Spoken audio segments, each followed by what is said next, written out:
Well, hello, Tiffany here, and we are back in the parent pickup line. So I actually have some things to show and tell for today, and I'm excited to do that and have a little bit more to talk about and actually show you today. So happy Monday to start off. I hope you're having a great Monday. We are back at it, back to routine. So if you follow me on Instagram or social media, I posted a picture of some books that I got. I went to another Half Price Books here in my area. So there is a used bookstore called Half Priced Books that they have down here in Texas. I don't know if they have it in other places of the country. I'm sure they do. I hope they do, or at least I do know that there are other used bookstores. And this used bookstore I really enjoy going to and looking in the crochet section and seeing what older used crochet books they may have. And there's two particular Half Price books that I go to more frequently, and I've picked through them a lot. And so this time Hannah and I went to a new Half Price Books that I haven't been to, and I was like, ooh, maybe they'll have some new inventory, or not new inventory, but just different inventory for me to pick through. And they did. And I wanted to share with you the books that I got and why I got them. So when I do kind of have a bit of a problem when it comes to books. I do have a lot of books, and I like to get and acquire and accumulate crochet books just because they inspire me, and all in different ways too. And having all this inspiration around me just is really exciting. I really enjoy just kind of sometimes going through books when I may be burnt out from actually crocheting, or I may lack some inspiration and I just need more inspiration. And so in order for me to get a book, it has to be a book, or there has to be at least one thing in that book that inspired me in some way, or was new to me in some way, or something that I could take and completely put my own spin on it, something that really spoke to me. And so let me go through these books and what it was about them that spoke to me. So this book right here, it's called A Rainbow of Afghans, and there's all these different books. I paid $10.99 for this book. And it was, let me go back. One thing I really love is to see when their copyright was. Let's see when their copyright was. For this book, the copyright was 1989. I love it. I love it so much. So let me see if I can find real quick what it was that inspired me so much about this book, or enough for me to be like, ooh, I need to get that. So I did think this was neat, and this is kind of a bit of, it's a lot of intarsia color change, but I thought that was really cool, having the flowers in there. And there's a couple different ways you could do that. You could even cross stitch that in, like I did with the heart on that Valentine scarf. That could absolutely just be cross stitch onto that blanket. But so there was that. And there was something else. Let me quickly go through here. I don't want to take too much time looking at it. Oh, okay, there's this blanket right here that I saw. I thought this was really cool. So it's starting a zigzag off of a straight row. So it's not, I don't know if you'll be able to see it very well. It's not chevron,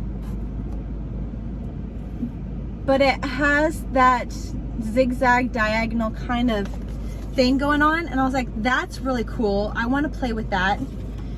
Like I've seen it, I can see how it's done. And I'm like, oh yeah, that looks really neat. And again, a book from copyrighted 1989. You're like, dude, that's cool. And I know there was something else.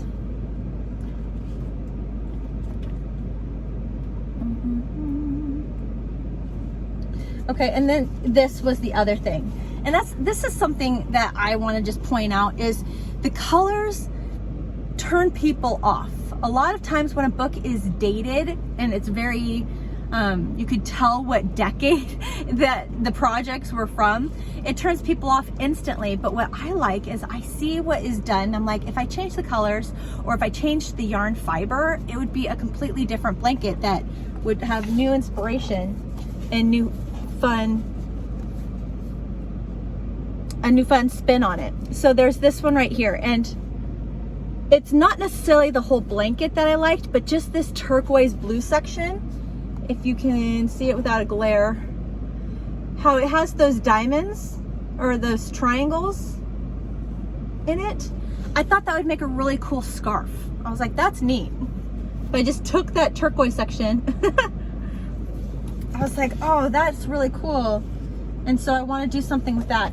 So that was this book. And there's a couple other things in there I thought were cute, but those were the main takeaways. And if it has just one thing that I would take away, I like to get the whole book, because if I just take a picture of it, I lose pictures all the time. In fact, I take pictures all the time when I'm out and about, because things are constantly inspiring me, whether it's nature or something I see in the store and I'm like, oh, that's really cool, I could make that, which I know maybe you've said this yourself, where you're like, I could make that, and then you just don't ever do it. And so I'm constantly taking pictures, but then they get lost in my like black hole of picture taking that I never revisit. And I really should just print these pictures off and put them on like an inspiration wall, and have this whole wall of inspiration that is pictures I've taken personally in my surroundings. So this is the next book I'm going to talk about. It's called Afghan Sentiments.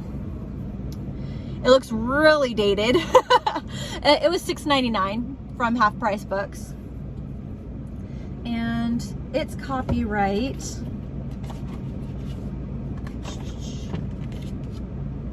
was 1998. Cool.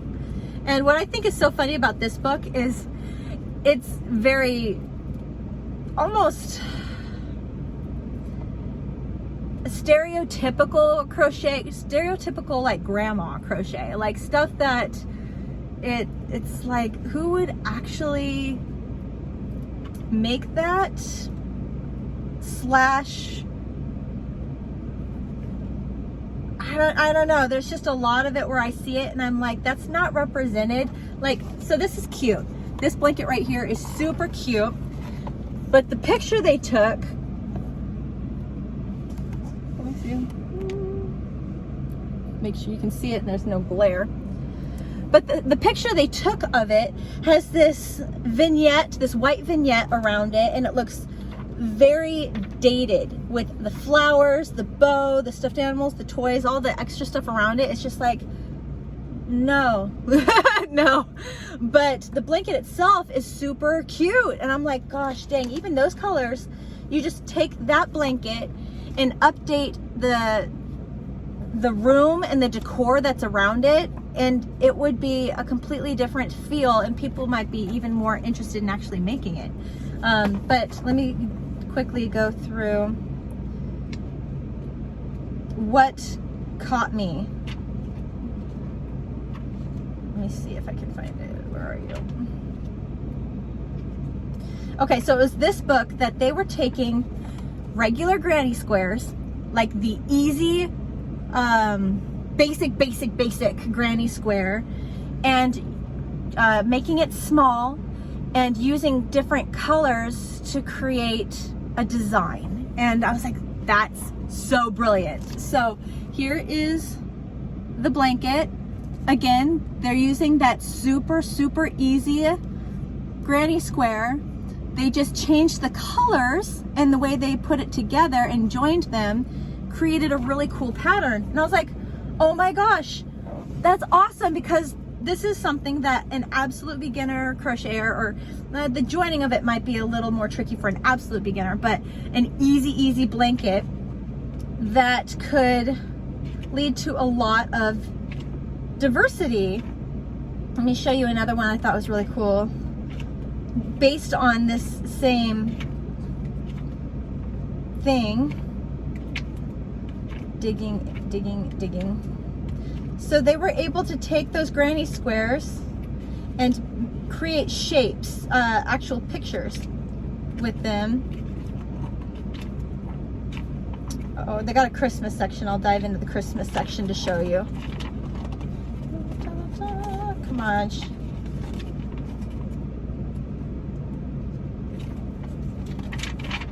Oh, here. So again, that's super easy granny square. And they made a picture. And they did kind of halfies too, and I could show you how they took a square and made half of that square one color and half of that square another color. And they made just this cool design. And I was like, that is so awesome. Especially those people that really like granny squares. It's just another way to do it. And I was like, yep, getting you. And the third book I got is this guy right here. And it's called The New Ideas for Today's Crochet. It was $8.99. And what I liked about this one was it had bathing suits in it. And my husband was like, Tiffany, you've got to figure out how to make bathing suits for summer because a lot of people are looking for bathing suits. So they had like this type of bathing suit, and they had this type of bathing suit, and I think there was a third type of bathing suit that was in here. And I was like, that is brilliant, because now I have a template of how to create the shape, and I can take the shape and put my own spin on it and make a bathing suit. And they had some crop tops, some bralettes in here. And even though this book's copyright was 2006, it's new enough where people are still kind of wearing this stuff, but definitely needing kind of my own personal touch to it. You know what I mean? So super excited about all three of those. And again, it's funny. I'm constantly buying new books, especially from half price books and on Amazon, just because they're so awesome. And if you have any books or magazines, even older magazines are really cool to flip through. Let me know what you find that is super exciting and inspiring. Now, before I let you go, because my son is almost done with football, I wanted to share with you this yarn that I saw at Michael's. It's their brand new yarn. It is the Macrame Colors yarn. It's a limited time only. I saw this yarn and I thought it was so cool. I had to buy it and give it a try and make something with it. Look at the yarn itself. It's classified as a size 7 jumbo yarn. And the color is just gorgeous. I wanted to get a yellow, something very fall, and something that I thought was really, really pretty. And yellow can also transition to spring and to summer. So I was like, that's great. Now this yarn, it's 85% cotton, 15% polyester, and it feels durable. Like it feels like something you want to make for the kitchen or for the bathroom. And so what I plan on making with this is like a placemat. I plan on making a placemat for the table, because I've made rectangle shapes before and I want to make a circle. Some people have asked me to make a circle, and I was like, this is gonna be awesome. And with what it is made out of, I plan on, or it makes it really easy to wash it. Just throw it in the washing machine. Now this skein, for all of you who want all of the specs, there are 82 yards of yarn, 75 meters, 10.5 ounces or 300 grams of yarn in one skein. And I'm really excited to play with this. I think it's going to make an awesome, awesome placemat. And it does say machine wash warm, tumble dry low. Yeah, nothing crazy, but super pretty. Look at that. Don't want to stretch that out for you because the macrame yarn. Now it is a limited time only, so I'm probably gonna make this tutorial next month or sooner rather than later, because I want you guys to have an opportunity to get your hands on it if you want to get your hands on it before it's gone. So I have a little bit more of a rush getting this out than other things, because it does say on here limited time only. So yeah, I'm excited about that yarn. I wanted to share it with you, and honestly I'm hoping to do some more yarn reviews and some more show and tells on here, because it's just easy peasy to do it this way in my car while I'm waiting in the parent pickup line. All right guys, I hope you have an amazing Monday, and I'll see you next time with the next one. Bye guys.